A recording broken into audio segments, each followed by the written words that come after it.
श्री गणेशाय नमः। उमा महेश्वराय नमः। मात कुलदेवी नमः। माता पिता चरण कमल भ्यो नमः। आज शिव पुराण विद्येश्वर संहिता का 15वां अध्याय आप लोगों को सुना रही हूँ। इससे पूर्व आप लोगों को याद होगा कि पिछले 14वें अध्याय में हम लोग क्या चर्चा किए थे। देव यज्ञ के बारे में चर्चा किए थे, ब्रह्म यज्ञ के, अग्नि यज्ञ आदि चर्चा किए थे। तो अब आज हम लोग चर्चा करेंगे देश, काल, पात्र और दान आदि का विचार। ऋषियों ने कहा, समस्त पदार्थों के ज्ञाताओं में श्रेष्ठ सूत जी, आप क्रमशः देश, काल आदि का वर्णन करें। सूत जी बोले, महर्षियों, देव यज्ञ आदि कर्मों में अपना शुद्ध ग्रह समान फल देने वाला होता है, अर्थात घर में किए हुए देव यज्ञ आदि शास्त्रोक्त फल को सम मात्रा में देने वाले होते हैं। देव यज्ञ क्या होता है कल बताए थे, जैसे तिल, चावल, घी सब कुछ मिला करके और अग्नि में जो छोड़ते हैं, ऐसे करके अग्नि में जो हवन करते हैं वही देव यज्ञ है। तो गौशाला का स्थान घर की अपेक्षा 10 गुना फल देता है यदि गौशाला में देव यज्ञ किया जाए। जलाशय का तट उससे भी 10 गुना महत्व रखता है, तथा जहाँ बिल्व का वृक्ष हो, तुलसी एवं पीपल का वृक्ष का मूल निकट हो, पौधे का जड़ आ गया हो जहाँ तक, उस स्थान पे और जलाशय के तट से भी 10 गुना ज्यादा फल देता है। बताइए, पीपल, तुलसी और बिल्व वृक्ष का कितना अधिक महत्व है। जहाँ इनका जड़ अंदर अंदर धरती में आया हुआ है या ऊपर से, वहां पे अगर किया जाए देव यज्ञ, हवन किया जाए, तो उसका फल जलाशय से भी 10 गुना अधिक होता है।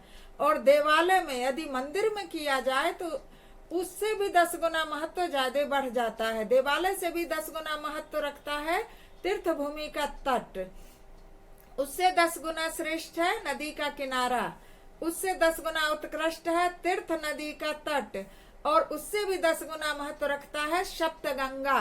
सप्तगंगा नामक नदियों का तीर्थ। सप्तगंगा में कौन कौन सी नदियां आती हैं?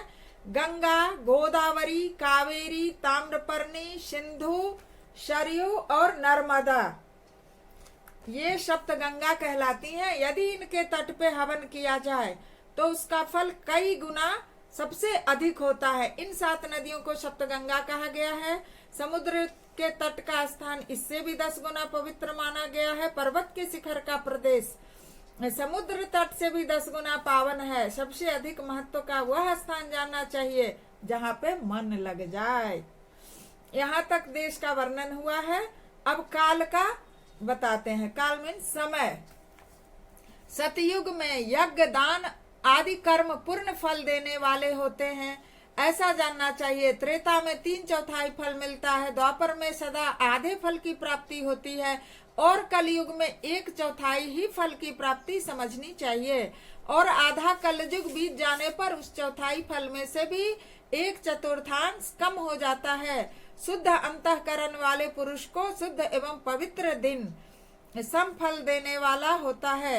विद्वान ब्राह्मणों, सूर्य संक्रांति के दिन किया हुआ सत्कर्म पूर्वोक्त शुद्ध दिन की अपेक्षा 10 गुना फल देने वाला होता है, यह जानना चाहिए। ये इसलिए बता रहे हैं कि कलयुग में तो ऐसे ही यज्ञ, दान आदि कर्म फल है जो कम है, सतयुग की अपेक्षा कितना भी करें तो कम फल देगा।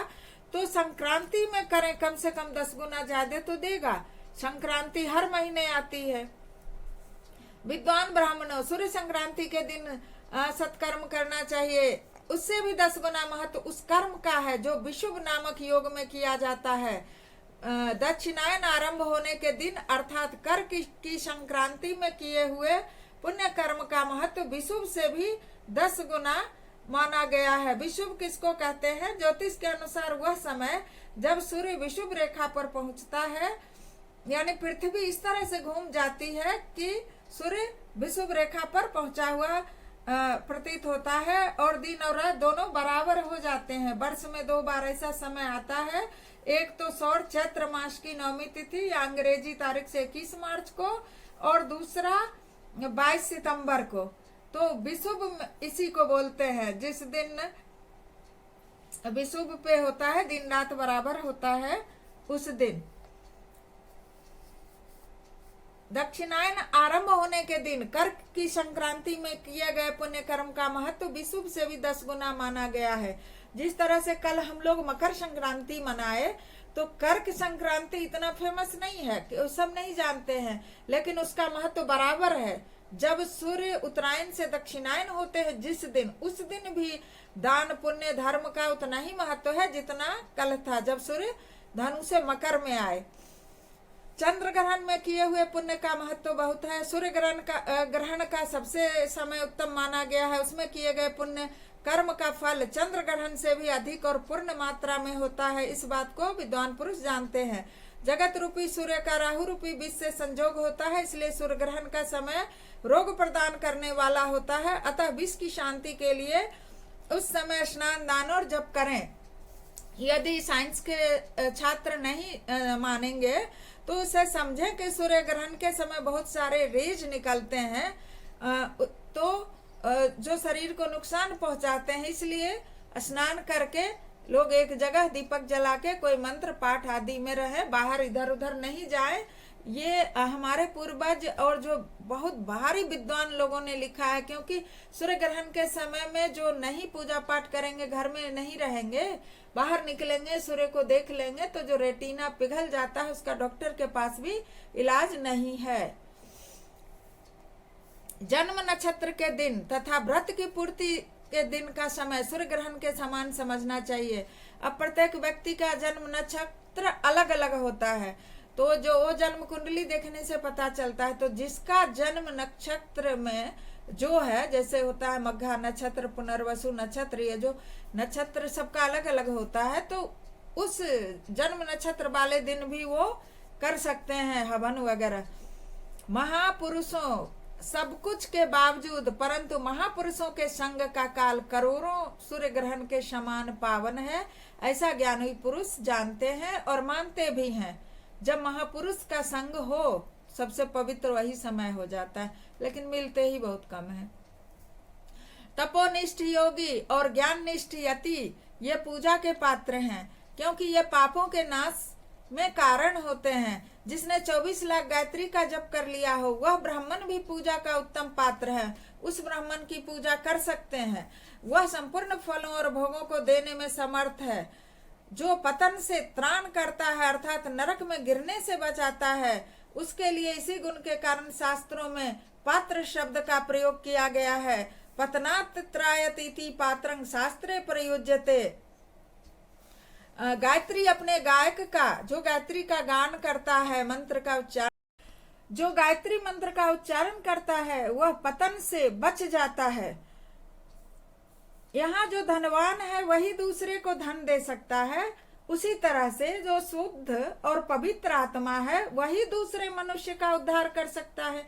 ये विचारने वाली बात है। जिसके पास जो रहता है वही देता है।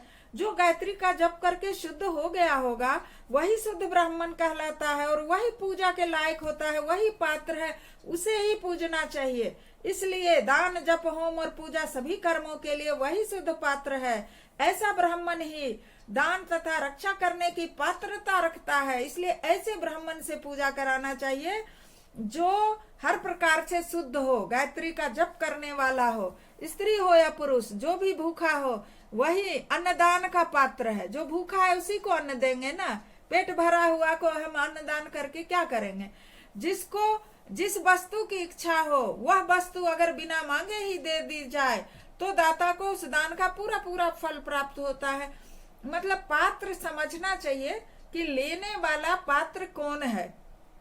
अब भूखा है और उसको हम खाना न दे करके वस्त्र दे देंगे तो उतना फल नहीं, महत्व नहीं रखेगा। भूखे को अन्न चाहिए, प्यासे को जल चाहिए, मतलब जरूरत के अनुसार पूर्ति जो करता है पात्र समझ के, तो पहले पात्र समझेगा। सब समझते हैं लोग। जो सवाल याचना करने के बाद में दिया जाता है वह दान आधा ही फल देता है। अपने सेवक को दिया हुआ दान 1/4 फल देता है। विप्रवरों, जो जाति मात्र से ब्राह्मण है और दीनता पूर्ण वृत्ति से जीवन बिताता है, गरीब ब्राह्मण है, तो उसे जो धन का दान हम लोग करते हैं तो वो इस धरती पर, पृथ्वी लोक पर 10 वर्षों तक भोग प्रदान करने वाला होगा। जो दान करेगा उसको 10 वर्ष सुख भोग मिलेगा, जो गरीब को दान करेगा। और वही दान यदि वेद वेत्ता ब्राह्मण को दिया जाए तो वो स्वर्ग लोक में देवताओं के वर्ष से 10 वर्ष तक दिव्य भोग देने वाला होगा। वेद वेत्ता ब्राह्मण को ढूंढ करके बहुत कम मिलते हैं, लेकिन हैं तो वेद वेत्ता ब्राह्मण को जो वेदों का अध्ययन करते हैं, गायत्री का जाप करते हैं, उन्हें ढूंढ करके यदि वही दान दिया जाए तो पृथ्वी के 10 वर्ष नहीं, देवता के 10 वर्ष के बराबर। देवता का 10 वर्ष कितना होता है? पृथ्वी का 365 दिन बराबर देवता का 1 दिन। तो देवता का 10 वर्ष होता है 13,32,250 दिन। आप लोग मैथमेटिक्स के स्टूडेंट निकाल भी सकते हैं जोड़ करके कि पृथ्वी पर 365 दिन बराबर देवता का 1 दिन। तो देवता का 10 वर्ष कितना होगा? 13,32,250 दिन तक भोग प्रदान किया जाएगा उतना ही दान से। यानी कि जन्म मृत्यु पृथ्वी पर जन्म होगा और सुख भोग करके फिर मृत्यु, शरीर बदलता रहेगा, इतना भोग देने वाला होता है वो दान।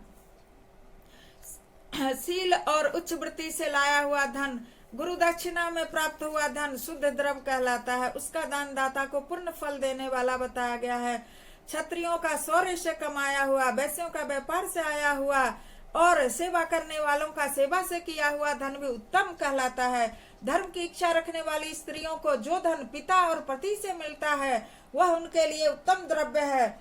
गौ आदि, अब तो स्त्रियां बाहुबल से भी अगर उत्तम ईमानदारी के साथ नौकरी करके कमाती हैं, ये शिव पुराण में नहीं है, सोचने की बात है, तो भी उनका उत्तम होता है। अगर उत्तम रीति से मेहनत के बल पे अगर वो काम करके अर्जित करती हैं, पिता और पति के अलावा आत्मनिर्भर हैं, तो वो भी धन उत्तम है। वो भी गौ आदि 12 वस्तुओं का चैत्र आदि 12 महीनों में क्रमशः दान करना चाहिए। गौ, भूमि, तिल, सुवर्ण, घी, वस्त्र, धान्य, गुड़, चांदी, नमक, कोहरा और कन्या, ये 12 वस्तुएं हैं। इनमें गोदान से कायिक, वाचिक और मानसिक पापों का निवारण तथा कायिक आदि पुण्य कर्मों की पुष्टि होती है। ब्राह्मणों, भूमि का दान इहलोक और परलोक में प्रतिष्ठा की प्राप्ति कराने वाला है। तिल का दान बलवर्धक एवं मृत्यु का निवारक होता है, इसीलिए तिल का दान लोग करते हैं। सोने का दान जठराग्नि को बढ़ाने वाला वीर्यदायक है।